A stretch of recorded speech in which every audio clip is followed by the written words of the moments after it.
बिस्मिल्लाहिर्रहमानिर्रहीम अस्सलाम वालेकुम welcome to she's cooking corner. तो क्या हाल है आप सबके, कैसे हैं आप सब।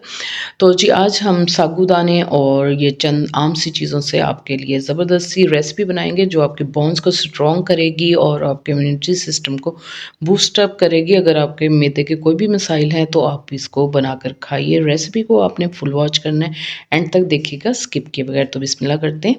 सबसे पहले हमने बोल में लिया है हाफ कप जो है साबूदाना ले लेंगे। इस तरह से गोल गोल से, ये मोतियों की तरह होते हैं, इजीली ग्रोसरी स्टोर से मिल जाएंगे। इसमें काफ़ी सारा स्टार्च होता है, तो आपने इसको हल्के हाथ से थोड़ा थोड़ा सा मसल के आपने 3 से 4 मरतबा इसको वॉश करना है। इसमें स्टार्च होता है तो वो ईजिली इसका निकल जाएगा।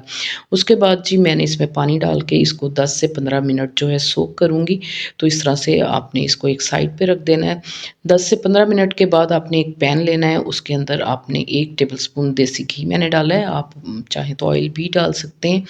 तो उसके अंदर हमने क्वार्टर टी स्पून लहसुन अदरक का पेस्ट डालना है, और इसमें क्वार्टर टी स्पून साबुत ज़ीरा जाएगा। ठीक है जी, इन दोनों को आपने जो है कच्चा पानी इसका लहसुन अदरक का ख़त्म हो जाए इतना आपने इसको पकाना है। 1 से 2 मिनट आप पकाएँगे और हल्का सा ये जो है ब्राउनिश सा हो जाएगा, तो फिर आपने थोड़ा-सा इसमें पानी डाल देना है ताकि ये नीचे ना लगे। क्वार्टर टी स्पून आपने नमक का ऐड करना है इसमें, क्वार्टर टी स्पून हल्दी डालेंगे हम इसमें। अच्छी तरह से मिक्स करेंगे इसको, और इसमें जो है हम आलू 1 अदद मैंने लिया था, उसको छील के अच्छे से धोकर आपने क्यूब्स में कटिंग करके इस तरह से, जैसे हम कीमा वगैरह में डालते हैं वैसे आपने डालना है इसमें। और इसमें आपने जो है इसको 5 से 6 मिनट अच्छी तरह से थोड़ा-थोड़ा सा पानी डाल के आपने इसको भून लेना है। और जी एक स्मॉल साइज़ का टमाटर लिया था, इसका छिलका आपने उतार लेना है और इस तरह से क्यूब्स में कटिंग करके डाल लें। 3 अदद साबुत गोल वाली जो मिर्चें होती हैं वो डालनी है आपने इसमें। ठीक है जी, और इसमें थोड़ा-सा पानी डालेंगे और इसको भून लेंगे ताकि नीचे से ये लगे नहीं। इसी दौरान अगर आप मेरे चैनल पे नए हैं तो प्लीज़ इसको सब्सक्राइब कर लें, और 2 हरी मिर्ची डालेंगे हम इसमें, और इसको अच्छी तरह से आपने भून लेना है थोड़ा-थोड़ा सा पानी डाल के। ठीक है जी, अच्छी तरह से ये भून लिया है। अब ऑयल भी ऊपर आ गया है और साबूदाना का पानी हमने निकाल दिया स्ट्रेनर में, और वो शामिल कर देंगे। 1 से 2 मिनट आपने अच्छे से भून लेना है ताकि ये नीचे ना लगे। ठीक है? जब ये नीचे लगने लगे तो आपने इसमें 3 कप पानी के डालने हैं। मैंने मेजरिंग कप से पानी डाला है, आप रेगुलर चाय वाला कप अगर हो तो वो भी जो होता है नॉर्मल जो हम यूज़ करते हैं वो डाल लें। 1 टेबलस्पून भर के चिकन पाउडर डालेंगे और अच्छी तरह से इसको हम मिक्स कर देंगे, और मिक्स करने के बाद हम इसको कवर करके पकाएँगे। जैसे ही एक बॉयल आ जाएगा तो आपने दोबारा से जो है इसके अंदर चम्मच चलाना है, क्योंकि जब ये थोड़ी देर पकने लगता है ना, तो ये नीचे लगने लगता है। तो थोड़ी-थोड़ी देर बाद आपने इसमें चम्मच चलाना है और फिर इसको कवर कर देंगे। जब ये ट्रांसपेरेंट से हो जाएँगे, साबूदाना जो होता है आपको पता है ये ट्रांसपेरेंट हो जाता है।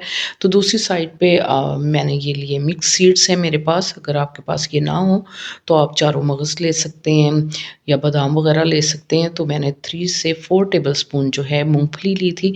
इनको हम ड्राई रोस्ट 1 से 2 मिनट हल्की आँच पे कर लेंगे। जलाना नहीं है आपने, इसको बस हल्का-सा रोस्ट कर लेंगे।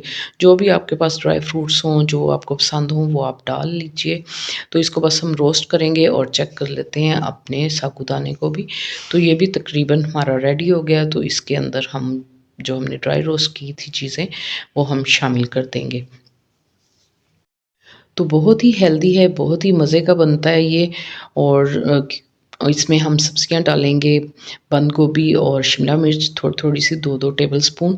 तो ये 1 मिनट इसको डाल के पकाना है आपने, और इसमें आपने जो है क्वार्टर टी स्पून या हाफ़ टी स्पून आप इसमें जो है काली मिर्च का डाल लें, अकॉर्डिंग टू टेस्ट कम ज़्यादा डाल सकते हैं। तो बस जस्ट इसको 1 मिनट पकाएँगे हम, और फिर हम फ्लेम को ऑफ़ कर देंगे। तो बहुत ही ज़बरदस्त हमारी रेसिपी रेडी होगी। तो डिश आउट करके दिखाते हैं बाउल में इसकी फ़ाइनल लुक। जो लोग इसको मीठा खाना नहीं पसंद करते, आप इसको इस तरह से बना के ये सूप भी कह सकते हैं आप इसको, तो गार्निशिंग करेंगे धनिये से। इसकी लुक देखें आप, इस तरह से कंसिस्टेंसी है इसकी, तो बहुत ही मज़ेदार है, ज़रूर ट्राई कीजिएगा और इसको रोज़ाना अपनी डाइट में शामिल कीजिएगा। आपका मैदा भी स्ट्रॉन्ग होगा, इम्यूनिटी सिस्टम को ये बूस्ट अप करता है और आपकी हड्डियों की कमज़ोरी जो है वो दूर करता है, क्योंकि इसमें साबूदाने में बहुत सारा कैल्शियम पाया जाता है और इसमें वेजिटेबल्स भी हैं। तो ज़रूर ट्राई कीजिएगा इस सूप को। अगर मेरी वीडियोज़ आपको अच्छी लगती हैं तो लाल सब्सक्राइब के बटन को प्रेस कीजिएगा, साथ में बेल आइकन ऑल पे प्रेस कीजिएगा। इससे ये होगा कि सबसे पहले मेरी रेसिपीज़ आपको मिल जाएँगी। Thank you for watching. Next video तक के लिए अल्लाह हाफ़िज़।